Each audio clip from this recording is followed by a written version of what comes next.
Newton's first law of motion.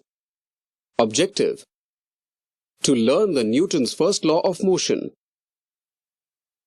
Motion is the change in an object's position.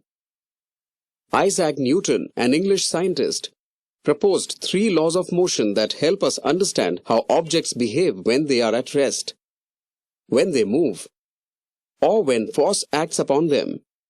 In this session, let's concentrate on the Newton's first law of motion. The first law says that an object that is stationary tends to stay at rest, and an object that is moving tends to keep moving until a force acts on it. Let's see how this law works. Let's consider a stationary rubber ball that's sitting on a table. The ball is not in motion and is said to be in a state of rest. If we leave the ball there, it will continue to be at rest. In fact, an object such as the table, the cupboard, the book will remain stationary for any length of time. The law also says that the objects will stay at rest until a force acts on them. To our resting ball, if we use a small amount of force to push it, it will move from its original position.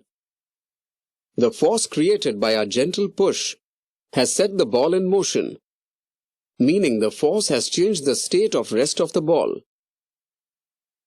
Let's come to the second part of the law.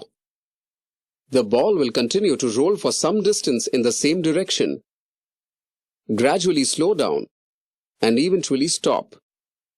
According to the law, an object in motion will continue to be in motion until a force acts on it. In this case, friction, a force that opposes motion, has stopped the motion of the ball. Let's see another force that changes the movement of the ball. Let's roll the ball and keep a book in an angle in its path. The ball strikes the book and rolls away in another direction. In this case, the book is the force that has changed the direction of the moving ball, which would have continued to move in its original direction.